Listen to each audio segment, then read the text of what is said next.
والصلاة والسلام على رسوله سيد الإنس والجان وعلى آله وأصحابه ذوي الخير والإحسان أما بعد فأعوذ بالله من الشيطان الرجيم بسم الله الرحمن الرحيم محمد رسول الله والذين معه أشداء على الكفار رحماء بينهم إلى آخر هذه الآية. صدق الله مولانا العظيم وبلغنا رسوله النبي الأمين المتين المختار الكريم ونحن على ذلك لمن الشاهدين والشاكرين والحمد لله رب العالمین.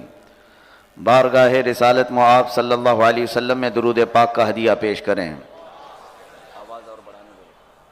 اللہم صلی وسلم علی سیدنا محمد معدن الجود والکرم وآلہ الکرام وابنہ الکریم وبارک وسلم صلاة دائمتا سرمدا ابدا. وہ عمر جس کے آداب پہ شیدا سقر، اس خدا دوست حضرت پہ لاکھوں سلام. ترجمان نبی ہم زبان نبی جان شان عدالت پہ لاکھوں سلام. عزیزان گرامی وقار، آج کی ہماری یہ بزم اور آج کی ہماری یہ محفل امیر المومنین و امام المتقین سید الواصلین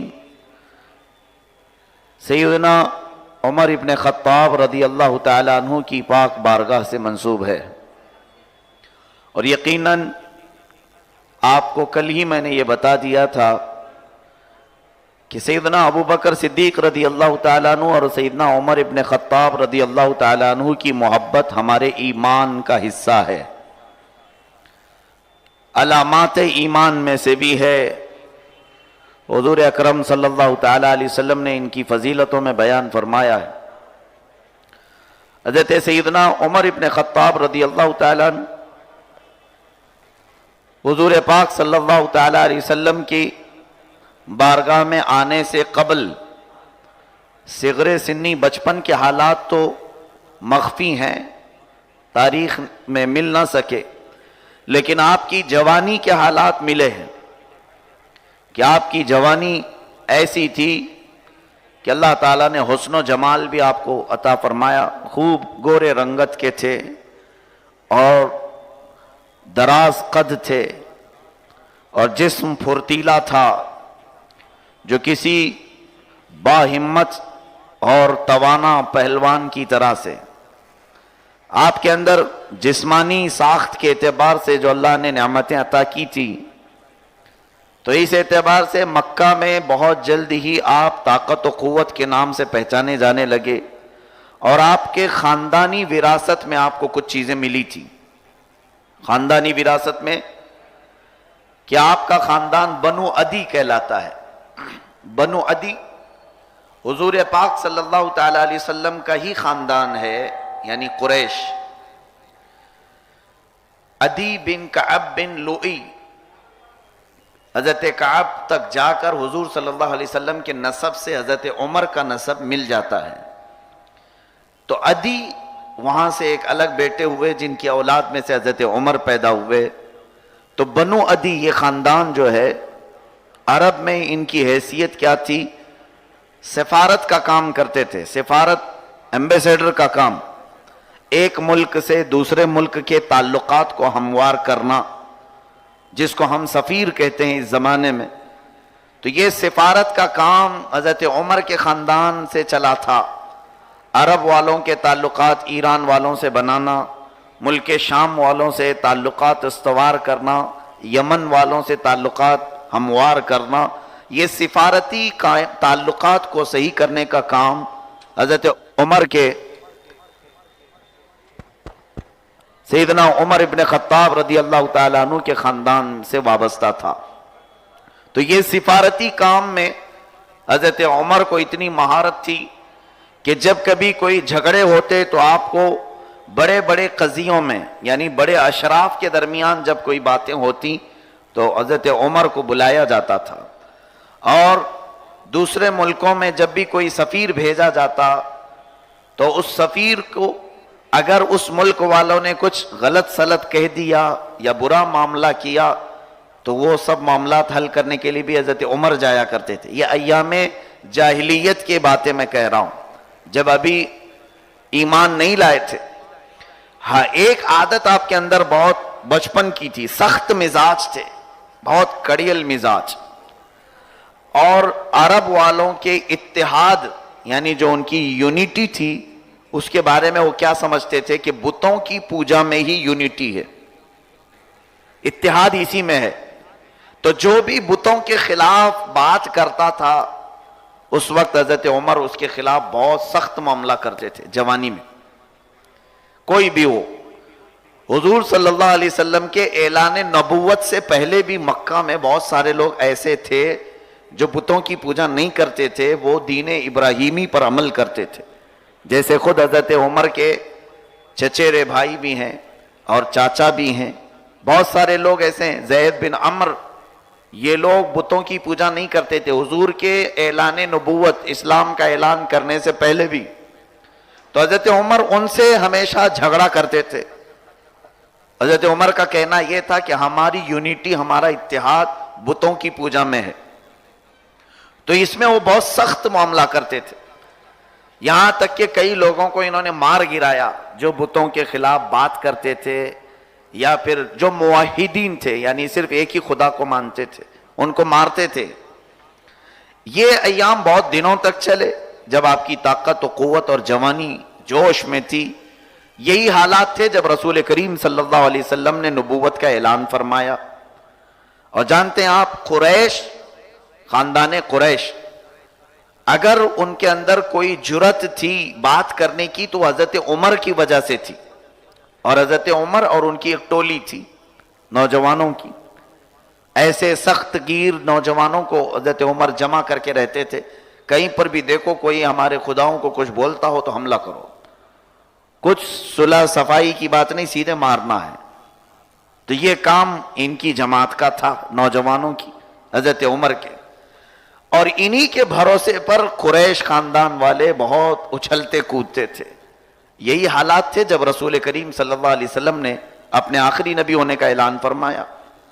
جب رسول کریم صلی اللہ علیہ وسلم نے اسلام کی دعوت پیش کی مکہ والوں کو، پھر جب حضرت عمر کو یہ ساری چیزیں پتہ چلی تو اپنی جوانی کے وہ شدت پر وہ اتر آئے. پھر حضور سے تو انہوں نے کچھ کیا نہیں، روز ایک ایک مسلمان کو پکڑتے تھے اور مارتے تھے، یہ پورے نوجوان مل کر. اس میں حضرت عمر بھی ہوتے تھے، کیونکہ اس وقت جو لوگ اسلام قبول کر رہے تھے وہ کمزور تھے، ضعیف تھے، غریب لوگ تھے. غریبوں سے اسلام شروع ہوا ہے. حضور اکرم صلی اللہ تعالی علیہ وسلم پر ایمان لانے والے اکثر غریب مسکین لوگ، ان کو بہت مارا جاتا تھا. وہ مارنے والوں کی جماعت میں یہ سردار کی حیثیت رکھتے تھے حضرت عمر. کئی دن تک یہ سلسلہ چلا، تقریباً 7 سال چلے اس طرح سے. نبوت کا 7واں سال تھا. حضور پاک صلی اللہ علیہ وسلم کے اعلان نبوت کے 7 سال گزر گئے، تب جا کر حضرت عمر دیکھنے لگے کہ کمزوروں کے ساتھ ساتھ اب شریفوں نے بھی اسلام قبول کرنا شروع کر دیا ہے. بڑے لوگ بھی اسلام میں آ رہے تھے، جیسے حضرت عثمان ابن عفان، یہ سرداروں میں سے مانے جاتے تھے. عبد الرحمن بن عوف بڑے مالدار لوگوں میں سے مانے جاتے تھے، شرفاء میں سے تھے. جب یہ لوگ بھی اسلام قبول کرنے لگ گئے تو حضرت عمر کو اب یہ بات کھٹکی کہ اب یہ مسلمانوں کو مار مار کر کے کیا فائدہ. یہ کمزور لوگ ہیں، مار کھاتے ہیں پھر جاتے ہیں جمع ہو جاتے ہیں. بہت مارا گیا، سب کر کے دیکھ لیا گیا، کیوں نہ ہم ان سب کو جمع کرنے والے محمد عربی کو ہی مار دیں صلی اللہ علیہ وسلم. یہ اب فیصلہ کیا حضرت عمر نے کہ ایک ہی بار میں ان کا کام ختم کر دیا جائے تو پھر یہ سارے مسلمان خود بخود ادھر ادھر ہو جائیں گے. اسی ارادے سے حضرت عمر نکلے تھے ایک دن اپنی تلوار لے کر بہت جوش و غصے میں کہ ہمارے خداؤں کو برا بولنے والی جماعت یہ مسلمانوں کی ہے اور ان کا ہم صفایا کر کے رہیں گے. ان کو برداشت نہیں ہوتا تھا لات و عزا و حبل جو ان کے خداؤں کے نام تھے، ان کے خلاف کوئی بات کرے اور ایک خدا کی کوئی دعوت دے، یہ برداشت نہیں ہوتا تھا. تو ایک دن تو یہ تلوار لے کر نکل بھی پڑے، اور اتنی شدت کا غصہ تھا کہ راستے میں کسی کو دیکھ نہیں رہے تھے۔ بیچ راستے میں ایک صحابی حضرت ابو نعیم رضی اللہ تعالیٰ عنہ، ان سے ملاقات ہوئی۔ حضرت نعیم یہ اپنا اسلام چھپائے ہوئے تھے، حضرت عمر سے کو دیکھا تلوار لٹکائے، کہیں کسی کے برے ارادے سے نکلے ہیں، تو پوچھا عمر کہاں جا رہے ہو؟ غصے کے عالم میں کہا اس صحابی کا قتل کرنے کے لیے۔ صحابی کہتے ہیں دین سے پھیرنے والا، ان کا کہنے کا مطلب حضور پاک صلی اللہ علیہ وسلم تھے۔ تو نعیم نے جیسے ہی سنا کہ یہ حضور کا قتل کرنے کے لیے نکلے تو کچھ تو روکنا پڑے گا راستہ، نہیں تو یہ بھاری پڑ جائے۔ اس وقت ابھی 39 لوگ صرف اسلام قبول کیے ہوئے تھے، 39، 7 سال گزر گئے اور 39 لوگ مسلمان تھے بس۔ اور حضور پاک صلی اللہ علیہ وسلم ایک گھر کے اندر ہی تبلیغ فرماتے تھے، کھل کر کے نہیں۔ جب حضرت عمر اس طرح تلوار اٹھائے قتل کے منصوبے سے نکلے، ایک صحابی وہ ایمان والے تھے، انہوں نے دیکھا برا ارادہ ہے، روکنے کے لیے انہوں نے کیا کہا، عمر تم اپنی بہن کی بھی تو خبر لے لو، وہ بھی تو مسلمان ہوئی ہے۔ حضرت عمر کی بہن فاطمہ بنت خطاب اور حضرت عمر کے بہنوی حضرت سعید، یہ دونوں اسلام قبول کر چکے تھے، حضرت عمر کی سگی بہن اور بہنوی، اور یہ حضرت عمر کو معلوم نہیں تھا۔ نعیم نے راستہ روکنے کے لیے کہہ دیا کہ تم اپنی بہن کی خبر لے لو پہلے۔ کہا کیا ہوا، اسے کیا ہوا؟ کہا وہ بھی اسلام لائی۔ حضرت عمر نے کہا تو پھر تو میں پہلے اس کا کام پورا کروں گا، بعد میں محمد کا۔ میرے گھر میں رہتے، میرے رشتے میں ہوتے ہوئے وہ کیسے ہمارے خداؤں کو چھوڑ کر چلی گئی؟ تو اسی غصے کے عالم میں اپنی بہن کے گھر آئے تو ان کی بہن کا گھر بند تھا باہر سے، لیکن اندر سے قرآن کی تلاوت کی آواز آ رہی تھی، قرآن پڑھنے کی آواز آ رہی تھی۔ ایک صحابی تھے حضرت خباب بن الارت رضی اللہ تعالیٰ عنہ، جن کو مکہ والوں نے سولی پر چڑھایا تھا، لیکن وہ صحابی بڑے جرت مند صحابی تھے۔ ان کا کام ہی یہ تھا کہ گھر گھر جاتے تھے اور قرآن کی تعلیم دیا کرتے تھے، لوگوں کو قرآن پڑھاتے تھے، سکھاتے تھے۔ اس وقت وہ حضرت عمر کی بہن کے گھر میں موجود تھے، جو حضرت عمر کی بہن اور بہنوی دونوں کو قرآن پڑھا رہے تھے۔ حضرت عمر باہر سے سنتے رہے اور زور سے دروازے کو دھکا دیا، دروازہ کھولو، دروازہ کھولو۔ اندر سے فاطمہ بنت خطاب بہن نے محسوس کر لیا کہ عمر آئے اور شاید ہمارا قرآن پڑھنا سن لیا ہوگا، اب ہماری حالت خراب کرے گا۔ تو حضرت خباب کو اندر چھپا دیا۔ دروازہ کھولتی ہی حضرت عمر نے پوچھا کہ کیا چل رہا ہے گھر میں؟ میں نے سنا ہے کہ تم سب ہمارے دین کو چھوڑ چکے ہو اور باطل دین میں گئے ہو۔ ان کی بہن کا دلیرانہ جواب، کہتے ہیں باطل دین میں گئے نہیں، باطل دین کو چھوڑ کر حق دین میں آئے۔ حضرت عمر کا غصہ، آب و تاب، جلال، سب چیزیں دیکھ کر کے بھی وہ نوجوان خاتون صحابیہ بول پڑی۔ حضرت عمر اپنے بہنوی کو اتنا مارے کہ ان کو زمین پر لٹا دیا، پھر اپنی بہن کو بھی مار کر کے ناک تک پھوڑ دیا، ناک بھر سے خون آنے لگا۔ سگی بہن کو اتنا مارنے کے بعد پھر دل میں خود کو رحم آ گیا کہ میں نے اتنا مار دیا اپنی بہن کو۔ پھر اٹھائے، کہا چلو جو ہو گیا، اب تم لوگ واپس آؤ گے یا نہیں آؤ گے؟ ان کی بہن نے اتنے مار کھانے کے بعد کہا عمر کہاں واپس آنے کی بات کر رہے ہو، ہم اب اصلی گھر آئے ہوئے ہیں، ہم اب اصلی حقیقت کو پہنچے ہوئے ہیں۔ حضرت عمر نے جب دیکھ لیا کہ یہ پختہ ہو چکے ہیں، تو یہی چیز ہے حضرت عمر کے بدلنے کا جو سبب بنا، وہ کوئی اور نہیں، وہ ان کی بہن کا استقامت اور قرآن کی تلاوت۔ پوچھنے لگے کہ اندر گھر میں جو پڑھا جا رہا تھا وہ کیا تھا؟ ان کی بہن نے کہا وہ قرآن پاک کی تلاوت تھی۔ کہا وہ ذرا ہم کو بھی سناؤ۔ عرب والے جانتے ہیں کہ قرآن کے معنی میں کتنی مٹھاس ہے، کتنی شیرینی ہے۔ حضرت عمر نے کہا وہ سناؤ ہم کو۔ تو ان کی بہن نے اس وقت بھی ایمان کا جواب دیا، کہا عمر تم ابھی پاک نہیں ہو، غسل کر لو، پھر میں قرآن تمہارے ہاتھ میں دوں یا میں قرآن تمہیں سناؤں۔ حضرت عمر کو پاک کرنے کے بعد ان کی بہن قرآن کی تلاوت کرنے جا رہی تھی، حضرت خباب اندر سے باہر آئے. حضرت عمر کا مزاج ٹھنڈا دیکھ کر کے وہ قرآن کی تلاوت کرنا شروع کرتے ہیں. طٰہٰ ما انزلنا علیک القرآن لتشقیٰ الا تذکرۃ لمن یخشیٰ. سورہ طٰہٰ کی آیتیں ابھی 6 آیتیں مکمل نہیں ہونے پائی تھی کہ حضرت عمر کی آنکھوں میں آنسو آنا شروع ہو گئے. یہ رب ذوالجلال کی طرف سے ہے، وہ قرآن کی ایک آیت سے بھی کسی کا دل بدل دے گا. اور کبھی کبھار ایسا بھی ہم نے دیکھا کہ پورا قرآن پڑھ کر چلے گئے اور گمراہ کے گمراہ ہی رہ گئے. وہ حضرت عمر تھے، 5-6 آیتیں ابھی سنی تھی سورہ طٰہٰ کی، دل مچلنے لگا. کہا بند کرو، میں جا کر کے محمد صلی اللہ علیہ وسلم سے ملاقات کرتا ہوں اور اس مسئلے کو ان سے میں سمجھتا ہوں. پھر وہاں سے نکل کر حضور پاک صلی اللہ علیہ وسلم کو ڈھونڈتے ہوئے زید بن ارقم کے گھر آئے، جہاں حضور اپنے صحابہ کے ساتھ گھر کے اندر تھے. اور یہ وہ زمانہ تھا جب حضرت امیر حمزہ رضی اللہ تعالیٰ عنہ اسلام لا چکے تھے، اور وہ بھی پہلوانوں میں سے تھے. مکہ میں 2 پہلوان مشہور تھے، ایک امیر حمزہ، دوسرے عمر ابن خطاب. یہ دونوں کی طاقت بہت مشہور تھی.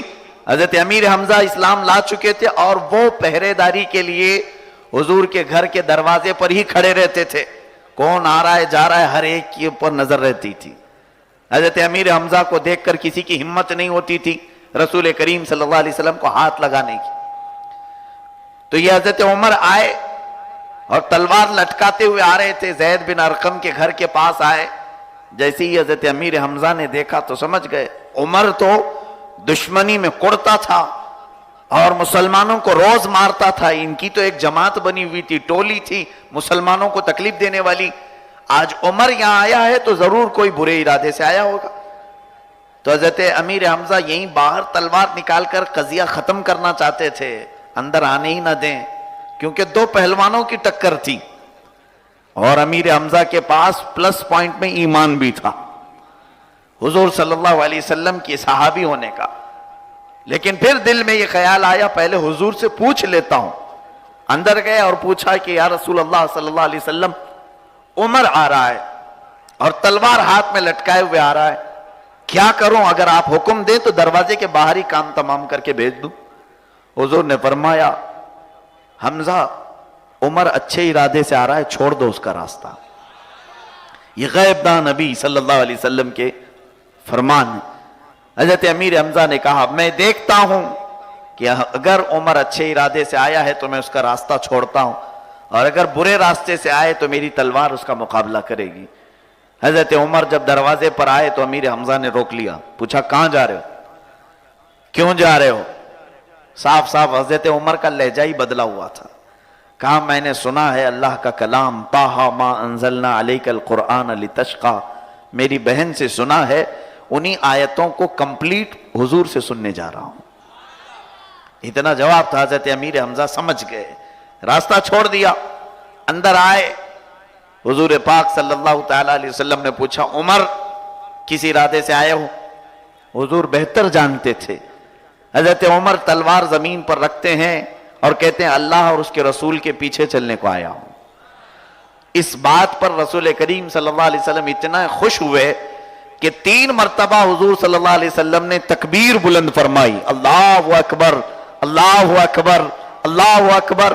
اور صحابہ اکرام حضور کی آواز میں آواز ملا کر جب تکبیر بلند کیے تو روایت میں ملتا ہے کہ پورے مکہ کے گھر والوں نے وہ تکبیر کی آواز سنی. پھر پوچھا گیا یہ کیسی آواز تھی؟ تو اب بتانا پڑے گا کہ آواز کیسی تھی. باہر نکلتے ہی سب شور مچ گیا کہ عمر ایمان لا چکے ہیں. تو قریش یتیم ہو گئے تھے. 2 عظیم پہلوان وہ کھو دیے، ایک امیر حمزہ کو اور ایک حضرت عمر ابن خطاب کو. دونوں جب آئے، ظاہر سی بات ہے حضرت عمر کی یہ پہلوانی اور ان کی حمیت اور غیرت جاہلیت کے زمانے میں بھی بزدلی ان کے اندر نہیں تھی، اور ایمان لانے کے بعد بھی بزدلی ان کے اندر تھی نہیں. ایمان لانے کے بعد حضور صلی اللہ علیہ وسلم سے ڈائریکٹ اب جو چیزیں پوچھنا شروع کیا، یہ پوچھنا شروع کیا یا رسول اللہ صلی اللہ علیہ وسلم ہمارا دین حق پر ہے یا نہیں؟ حضور نے فرمایا اے عمر کیوں نہیں، ہم حق پر ہیں. تب حضرت عمر نے کہا تو پھر گھر کے اندر چھپ کر کے کیوں ہم تبلیغ کریں، باہر نکل کر کے مسجد حرم میں نماز پڑھیں گے۔ تو خانہ کعبہ اس وقت مشرکین کے انڈر میں تھا، قریش کے اندر میں۔ وہ کسی کو نماز کیا ایک رکوع اور سجدہ کرنے نہیں دیتے، وہ صرف بتوں کی پوجا کے لیے رکھا گیا تھا، اور جتنے ان کے دین کو ماننے والے لوگ تھے صرف انہی کے لیے حرم، مسجد حرم کھولی جاتی تھی۔ حضرت عمر حضور صلی اللہ علیہ وسلم سے اصرار کرتے رہے کہ یا رسول اللہ صلی اللہ علیہ وسلم چلیں، ہم مسجد حرم میں چلتے ہیں۔ حضور صلی اللہ علیہ وسلم نے پہلی مرتبہ حضرت عمر کے اس مشورے کو قبول فرمایا اور صحابہ کو لے کر چلے۔ 40 صحابہ تھے، 40واں نمبر حضرت عمر کا ہے ایمان لانے میں۔ پھر یہ صحابہ کی 2 صفیں لگائی گئیں، 2 صفیں حرم، مسجد حرم میں جا رہے ہیں، لائن لگا کر قطار میں 2 صفیں بنائی گئیں۔ ایک صف کے شروع میں حضرت امیر حمزہ تھے، دوسرے صف کے شروع میں حضرت عمر ابن خطاب تھے۔ دونوں سامنے چلتے جا رہے تھے اور پیچھے 20 صحابہ ان کے پیچھے چلے۔ رسول کریم صلی اللہ علیہ وسلم درمیان میں تھے۔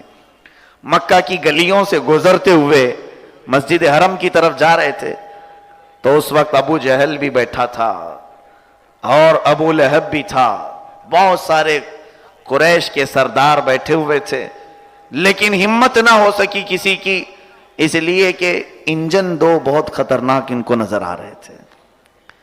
دونوں صفوں کے آگے مقدم جو لوگ ہیں وہ انجن کا کام کر رہے تھے، کہیں ان کو ٹچ کیا جائے تو آفت خود کے اوپر آئے گی، اس لیے کسی نے کچھ نہیں کیا۔ حضرت عمر مسجد حرم میں سارے مسلمانوں کو لے آئے اور سب سے پہلے وہاں خطبہ حضور اکرم صلی اللہ علیہ وسلم نے دیا، اور قریب جتنے بیٹھے ہوئے تھے کافر و مشرکین سب منہ بسورتے ہوئے خاموش بیٹھے تھے، کسی کی کچھ ہمت نہ ہو سکی، اور سارے لوگوں نے علل اعلان نماز ادا کی۔ حضرت عبداللہ ابن مسعود رضی اللہ تعالیٰ عنہ فرماتے ہیں کہ ہم لوگوں کو مسجد حرم میں نماز پڑھنے کی اجازت ملی تو وہ عمر ابن خطاب کے ذریعے سے ملی، کیونکہ ان کی دلیری تھی، ان کی جرات مندی تھی، اور قریش سے لڑ کر کے انہوں نے یہ حق حاصل کر لیا۔ اور اس کے بعد جب حضرت عمر نمازوں کے وقت ہوتے تھے کوئی کچھ نہیں کرتا تھا، کوئی ان کو ٹچ بھی نہیں کرتا۔ اب حالات بگڑتے چلے گئے جب قریش نے دیکھ لیا کہ ہم جس کے بل بوتے اچھلتے تھے وہی چلا گیا، تو اب کس کو ڈرائیں گے، کیسے ڈرائیں، یہ مسئلہ آیا۔ اللہ عز و جل اپنے دین کی حمایت کے لیے جب جسے چاہے چن لیتا ہے، یہ اس کا نظام ہے، جس کو ڈاکٹر اقبال نے کہا ہے حرم کو مل گئے پاسباں صنم خانے سے، یعنی اکثر دیکھا گیا ہے کہ اللہ تعالیٰ اپنے مقدس گھر کی حفاظت یا اپنے دین کی حفاظت ایسے لوگوں سے کروا لیتا ہے جو پہلے دشمن تھے، لیکن ان کے دلوں میں اللہ ایمان راسخ کر دیتا ہے، ہدایت دے دیتا ہے۔ آج بھی یہ بات بعید نہیں، آج ہم حضرت عمر کا ذکر کر رہے ہیں، بتوں کی آواز بھی بلند و بالا ہے۔ اللہ کرے کہ ان بتوں کے پجاریوں کو حضرت عمر کے صدقے میں ہدایت نصیب ہو جائے۔ عزیزان گرامی، سیدنا عمر ابن خطاب رضی اللہ تعالیٰ عنہ کے اس عمل کی وجہ سے آپ کو ایک لقب دیا گیا، فاروق۔ فاروق کہتے ہیں فرق کرنے والا۔ حضرت عمر کس میں فرق کرنے والے تھے؟ حق اور باطل میں۔ اس دن فرق صاف نظر آیا کہ وہ باطل ہیں اور ہم حق پر ہیں، اور یہ فرق پیدا کرنے والا وہ عمر فاروق ہے۔ ان کا لقب ایسے پڑا کہ آج بھی جب بھی کبھی فاروق کہا جاتا ہے تو سیدھے ذہن حضرت عمر کی طرف چلا جاتا ہے۔ حضرت عمر فاروق رضی اللہ تعالیٰ عنہ، سیدنا عمر فاروق رضی اللہ تعالیٰ عنہ کے ایمان لانے کے بعد کیا اب حالات میں بتاؤں۔ قریش نے مل کر کے ایک ایگریمنٹ سائن کیا، کس کے ساتھ؟ حضور صلی اللہ علیہ وسلم کے خاندان والوں کے ساتھ، خاص طور پر بنو ہاشم، حضور کا جو خاص خاندان، یہ کہ محمد اور ان کے ساتھیوں کے ساتھ مکہ میں نہ کوئی تجارت کرے گا، نہ کوئی لین دین کرے گا، نہ کوئی رشتہ داری، نہ سلام کلام، مکمل سوشل بائیکاٹ ہوگا۔ اور یہ لکھ کر کے کعبے کے دروازے پر لٹکا دیا گیا تھا، یہ جو ایگریمنٹ ہے لکھ کر کے لٹکا دیا گیا تھا کہ کوئی بھی محمد اور ان کے ساتھیوں کے ساتھ سوشل ورکس جو کچھ بھی سماجی ورکس ہوتے ہیں کچھ بھی نہیں کرے گا. تو اس چیز کو کفار مکہ نے کمزور کرنے کے لیے کیا ہے. ایک بات میں آپ کو بتاؤں, کافروں کا طریقہ کیا ہے؟ جب کھل کر کے لڑ نہیں سکتے تو اکنامک طریقے سے کمزور کرنے کی پہلے کوشش کرتے ہیں. یہ ہر زمانے میں رہا. امریکہ عراق سے لڑ نہیں پاتا تھا, امریکہ کے دانت کھٹے ہو گئے تھے, تو اس نے 10 سال تک پابندی لگا رکھی عراق پر, 10 سال تک, کہ کوئی بھی یہاں سے لین دین نہ کرے, ایکسپورٹ امپورٹ نہ ہو سکے. 10 سال کے بعد پھر جا کر اپنی بزدل فوج کو اتارا, جب وہاں کے لوگ نہتے ہو گئے تھے, کمزور ہو گئے تھے, اکنامکلی بہت ہی کمزور ہو گئے تھے. عراق کی کرنسی ایک زمانے میں اتنی بلند تھی کہ ہمارے عراق کی ایک دینار ہمارے انڈیا کے 70 روپے تک پہنچ جاتے تھے.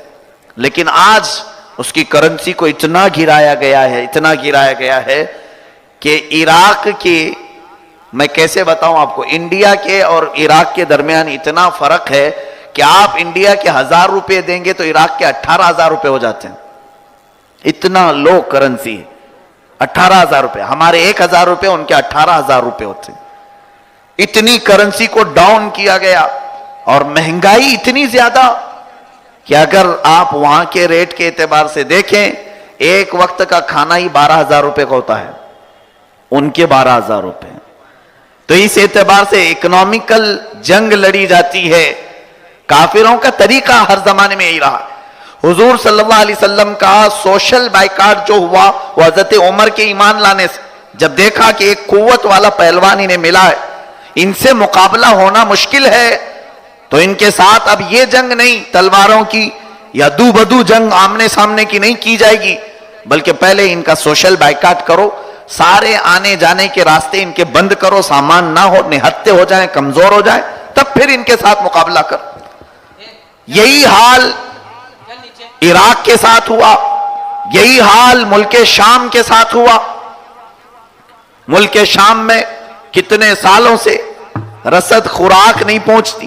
یمن کے ساتھ یہی حالات, افغان کے ساتھ یہ حالات, جتنے اسلامی ممالک ہیں ان سب کے ساتھ یہ حالات پیش کیے جا رہے ہیں.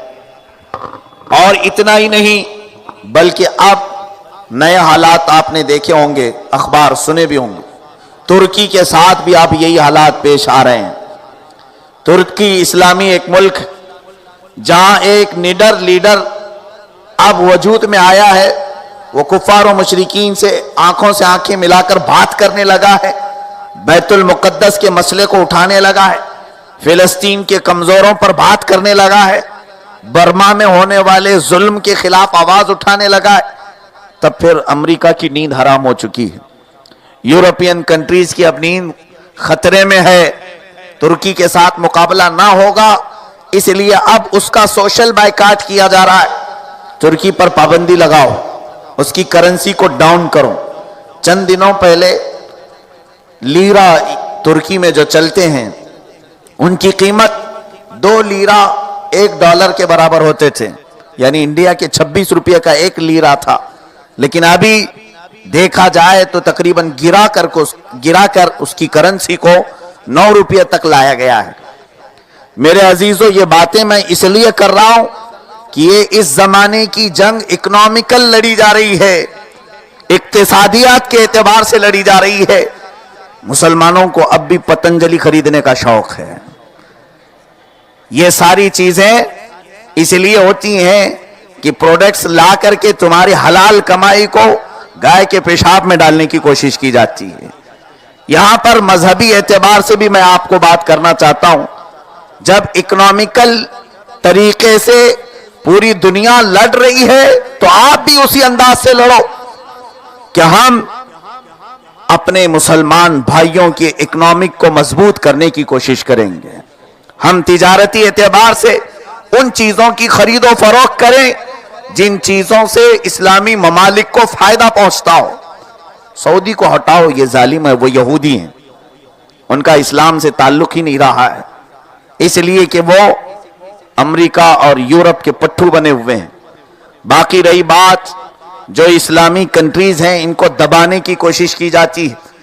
آج سارے مسلمان اکنامکلی اس جنگ اور اس جہاد میں شریک ہو سکتے ہیں، اس طور پر کہ ترکی کے ساتھ اگر یہ معاملات پیش آ رہے ہیں، سارا امریکہ اور یورپ مل کر ایک اسلامی کنٹری کو دبا کر اس کی کرنسی کو ڈاؤن کرنا چاہتا ہے، تو ترکی کے عوام معمولی نہیں ہیں۔ الحمدللہ ان کی ہمتوں کو میں سلام کرتا ہوں، انہوں نے اپنے قائد، اپنے لیڈر اور اپنے پریزیڈنٹ کا ایسا ساتھ دیا کہ جس کے پاس جو ڈالر تھا وہ پھاڑ کر جلا دیا، کہا ہم لین دین کریں گے تو ترکی کی کرنسی میں کریں گے، ڈالر میں نہیں کریں گے، اور ترکی کے پروڈکٹس ہم خریدیں گے۔ تو ترکی کے عوام نے سب سے زیادہ اپنے لیڈر کا ساتھ دیا۔ اس کے علاوہ دنیا میں جہاں پر بھی غیرت مند مسلمان ہیں سب آگے بڑھے، اور انہوں نے کہا جب ہم ڈالر خرید کر کے رکھ لیتے ہیں سیونگ میں تو اس سے بہتر ہے کہ ہم ترکی کی کرنسی خرید کر کے رکھیں گے، اس لیے کہ ہمارا ایک بھائی مضبوط ہو جائے۔ یہ میں آپ کو اگر سیاست کی باتیں لگ رہی ہوں آپ کو اور جدید انداز کی کہ یہ ٹاپک کہاں سے آیا، تو میں آپ کو جوڑ کے بتاؤں۔ رسول پاک صلی اللہ علیہ وسلم کا سوشل بائیکاٹ کیا کافروں نے، مکہ والوں نے، اس طور پر کہ کوئی چیز آنے اور جانے نہیں دیتے تھے مکہ میں۔ حضور پاک صلی اللہ علیہ وسلم کے ساتھ جو لوگ تھے انہوں نے فرمایا کہ حضور نے کئی دن پتے کھائے ہیں، درخت کے پتے کھائے جاتے، چمڑے کھائے جاتے تھے، قریش کو چمڑے کھانے پر مجبور کر دیا تھا۔ ایک صحابی حضرت سعد بن معاذ رضی اللہ تعالیٰ مدینے کے رہنے والے تھے، اور مدینے کے عام آدمی نہیں تھے، رئیس آدمی تھے، اور وہ ایمان لا چکے تھے پہلے ہی مدینے میں رہتے ہوئے ہی۔ جب انہوں نے دیکھا کہ حضور صلی اللہ علیہ وسلم کا اور یہاں کے مسلمانوں کا سوشل بائیکاٹ چل رہا ہے، وہ حضرت سعد بن معاذ کیسا ایمان ہے، یہی ایمان تو میں چاہتا ہوں کہ ہمارے دلوں کے اندر آ جائے۔ وہ آئے حضور اکرم صلی اللہ تعالیٰ علیہ وسلم کے ساتھ اسی گھاٹی میں رہے جہاں پر آپ کا بائیکاٹ کر کے حضور کو رکھا گیا تھا، اور حضرت سعد بن معاذ بہت پیسے والے تھے لیکن اپنے ساتھ کچھ چمڑے لے کر کے آئے تھے، کچھ پتے لے کر کے آئے تھے، اور وہی چمڑے گرم کر کے پانی میں اور وہی پتے چبا کر کھانے لگے۔ رسول پاک صلی اللہ علیہ وسلم نے فرمایا سعد بائیکاٹ تو ہمارا ہے، مدینے والوں کا نہیں، تم لوگ خوش رہو۔ حضرت سعد کہنے لگے یا رسول اللہ صلی اللہ علیہ وسلم، آپ کا اور اہل ایمان کا بائیکاٹ کیا گیا ہو اور ہم اچھی غذائیں کھائیں، ایسی زندگی پر ہمیں لعنت ہو۔ سعد اپنے گھر میں اچھی غذائیں کھائیں اور یہاں مکہ میں اللہ کے نبی صلی اللہ علیہ وسلم پتے کھائیں، مجھے یہ کب گوارا ہوگا؟ تو یہ صحابہ کا طریقہ تھا کہ جب کبھی کفار و مشرکین نے اہل ایمان کا بائیکاٹ کیا ہے تو وہ چاہے جہاں پر بھی رہتے ہوں ان ایمان والوں کی دل جوئی کے لیے وہ اپنے مکان سے نکل کر کے آ جاتے تھے، جو وہ کھا رہے ہیں یہ کھاتے تھے۔ آج ہم لوگوں کو کچھ فرق نہیں پڑتا ہے، فلسطین مر رہا ہے تو مرنے دو، ملک شام پر بم برسائے جا رہے ہیں تو برسائے جانے دو، ہماری نیندوں پر نہ فرق آتا ہے نہ ہمارے رہائش پر فرق آتا ہے۔ ہم پوچھتے بھی نہیں کہ ہمیں اس وقت کیا کرنا چاہیے، مشورہ تک نہیں لیتے کہ ہم سب یہ بیانات سن رہے ہیں، ظلم ہو رہا ہے، ظلم ہو رہا ہے، ذرا یہ تو بتائیں ہم کیا عمل کریں۔ بہت سارے عمل کے راستے ہیں، مشورہ لیں تب تو پتا چلے گا۔ عزیزان گرامی، سیدنا عمر ابن خطاب رضی اللہ تعالیٰ عنہ کی جرات مندی اور دلیرانہ پن اسلام میں بھی اس طرح سے قائم رہا کہ جب رسول کریم صلی اللہ تعالیٰ علیہ وسلم ہجرت فرما کر مدینہ طیبہ تشریف لے گئے تو حضور کے ساتھ صرف حضرت ابو بکر گئے تھے، لیکن جو صحابہ پیچھے رہ گئے تھے، جو بھی مکہ چھوڑ کر مدینے جاتا کفار و مشرکین جمع ہوتے اور اتنا مارتے تھے، اتنا مارتے کہ وہ خون خون ہو کر مدینہ پہنچتے تھے۔ بہت سارے ایسے صحابہ ہیں، حضرت مصعب بن عمیر، ان کی والدین ہی ان کو گنڈے لگا کر کے مارے تھے، اتنا مارا تھا کہ ان کے پورے جسم کو خون خون کر دیا تھا، حتیٰ کہ ان کی سگی ماں مصعب بن عمیر سے کہتی ہے کہ ہماری جائیداد سب تجھے نہیں دی جائے گی۔ انہوں نے کہا ٹھیک ہے رکھ لو، میں جا رہا ہوں مدینے۔ جانے لگے تو پھر پیچھے سے پکار کر کہتی ہے اے مصعب تمہارے جسم پر جو لباس ہے نا وہ بھی ہمارے پیسوں کے ہیں. حضرت مصعب نے وہ لباس بھی اتار کے دیا, ٹاٹ کا کپڑا پہنا, گونی جو ہوتی ہے وہ ڈال کر کے مدینے پہنچے تھے. جب مدینے پہنچے تھے تو ان کے گھٹنے بھی ٹوٹ گئے تھے. اس حالت میں ہجرت کیے ہیں صحابہ, مکہ چھوڑ آئے, تجارت, مال و دولت, گھر بار, رشتہ دار, اعزاء اقربا سب چھوڑ کر کے گئے. لیکن یہ سب صحابہ ظلم کے شکار ہوئے. جو بھی ہجرت کرتا تھا کفار اسے مارتے تھے. لیکن تنہا ان سب صحابہ میں حضرت عمر کا ایک ہی نام ایسا ہے کہ جب آپ کو ہجرت کرنا تھا اچھے کپڑے پہن کر کے گھر سے نکلے, سارا سامان لے کر کے سواری پر لادا اور سب سے پہلے مسجد حرم میں آئے, نماز پڑھی اور خانہ کعبہ کے پاس ایک اونچے ٹیلے پر کھڑے ہو گئے اور زور سے اعلان کرنے لگے اے مکہ والو, عمر ہجرت کر رہا ہے, مکہ چھوڑ کر مدینے جا رہا ہے. کسی کو ہمت ہے تو آ کر روک کے دکھاؤ. یہ ایمانی غیرت ہوتی ہے. بہرحال سارے صحابہ میں تھی لیکن سیدنا عمر ابن خطاب میں یہ جلال کچھ زیادہ ہی تھا. حضرت عمر کی یہی تعریف تو اللہ نے قرآن میں فرمائی اشداء علی الکفار. محمد صلی اللہ علیہ وسلم کے ساتھیوں میں کچھ لوگ وہ ہیں کہ کافروں پر بہت بھاری ہیں, بہت سخت ہیں. یہ اشداء علی الکفار سے مراد حضرت عمر ہی ہیں. حضرت عمر اعلان کرتے رہے, کسی کو قریب آنے کی ہمت نہیں ہوئی. حضرت عمر پھر اپنی سواری پر بیٹھ کر پورے مکہ کو 3 مرتبہ گلیوں سے گھمایا اپنی سواری کو. ہر گھر کے سامنے سے گزرتے تھے, شام ہو گئی کوئی نہیں آیا تو مدینے کے راستے پر چل پڑے. اور اس شان سے آپ کی ہجرت ہوئی, علل اعلان ہجرت کیا. ایمان لائے تو علل اعلان لائے, اور اس کے بعد نماز پہلی پڑھی تو علل اعلان نماز پڑھی, ہجرت بھی کیا تو علل اعلان ہجرت کیا. اللہ ہمیں عمر ابن خطاب کا جذبہ عطا فرمائے. وہ قوت اور وہ جرأت مندی جب کسی کے دل میں یقین راسخ ہو جاتا ہے تو اللہ تعالیٰ کی طرف سے غیب سے اس کے اندر توکل پیدا ہوتا ہے. وہ اپنے رب کی ذات پر ایسا بھروسہ کرتا ہے کہ آنے والے خس و خاشاک کو وہ نظر انداز کرتا ہے.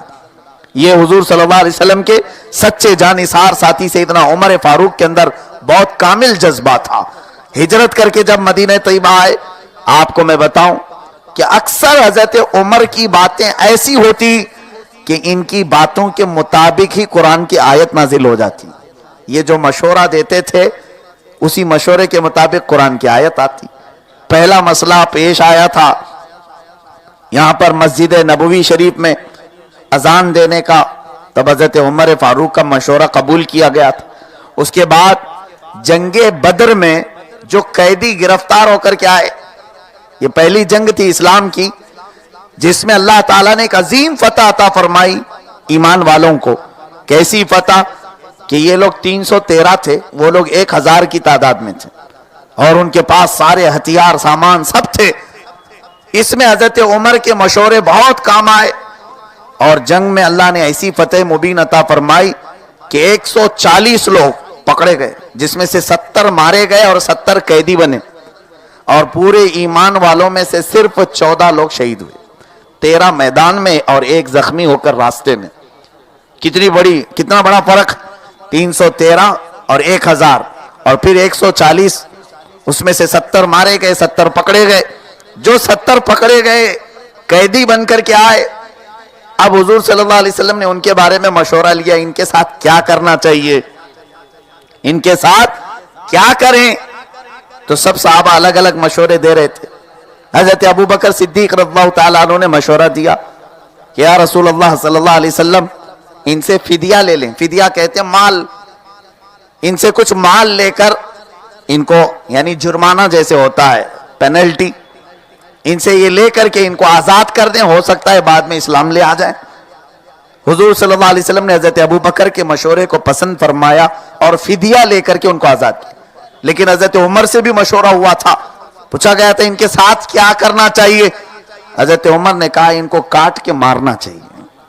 پہلے ان کو باندھ کے مارے ہیں, اس لیے کہ جتنا انہوں نے صحابہ کو مارا ہے اتنا ان کو بھی مارا جائے. کیونکہ مکہ میں جائیدادیں لوٹے ہوئے لوگ ہیں یہ، اور آپ کے نہتے صحابہ کے حضرت بلال ہیں، حضرت خباب ہیں، ان کو کم تکلیف دی ہے انہوں نے، ان کو پکڑ کر کے ماریں، ان سے فدیہ لینے کا کوئی مطلب نہیں ہے، اللہ تعالیٰ مال بہت دے گا۔ حضرت عمر کا یہ مشورہ تھا۔ بہرحال حضرت ابو بکر کے مشورے پر حضور نے عمل فرمایا، یعنی فدیہ لے کر چھوڑ دیا۔ حضرت عمر کا مشورہ تھوڑا سخت تھا، لیکن آپ کو میں بتاؤں، قرآن کی جب آیت نازل ہوئی، رب تبارک و تعالیٰ فرماتا ہے ما کان لنبی ان یکون لہ اسرا حتی یثخن فی الارض تریدون عرض الدنیا واللہ یرید الاخرہ۔ اللہ فرماتا ہے کہ نبی کو یہ فیصلہ کر لینا چاہیے کہ ان قیدیوں کے ساتھ وہی معاملہ کریں جو حضرت عمر کا مشورہ تھا۔ یعنی یہ آیت میں بات نہیں آئی ہے کہ حضرت عمر کے مشورے پر عمل یہ کہ ان قیدیوں کے ساتھ رحم کا معاملہ نہ کریں، اس لیے کہ زمین میں فساد مچانے والے ہیں، اور آپ لوگ مال کو دیکھ رہے ہیں، اللہ آخرت کو دیکھ رہا ہے۔ یعنی حضرت عمر کا مشورہ اللہ تبارک و تعالیٰ نے پسند فرمایا، اور اسی دن سے یہ بات مشہور ہو گئی صحابہ میں کہ حضرت عمر کی رائے اور مشورہ قرآن کی آیتوں کے موافق ہوا کرتا ہے۔ ایک اور آپ کی رائے ایسی تھی کہ ازواج مطہرات حضور صلی اللہ علیہ وسلم کی جو بیویاں ہیں، اس وقت تک پردے کی آیت نازل نہیں ہوئی تھی، سب آتے جاتے تھے، گھروں میں آنا جانا سب کا جائز تھا۔ حضرت عمر کو یہ پسند نہیں آتا تھا کہ کوئی رسول کی بیویوں کو بھی دیکھے، پردے کا حکم تھا نہیں۔ تو ایک مرتبہ حضور پاک صلی اللہ علیہ وسلم آرام فرماتے، کوئی حضور کے گھر میں داخل ہو رہے تھے، آپ نے سختی سے منع کر دیا، جاؤ باہر جاؤ۔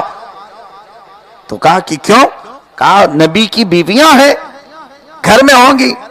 کہا اس سے کیا ہے، حضور نے کبھی منع نہیں فرمایا، تم کیوں منع کرتے ہو؟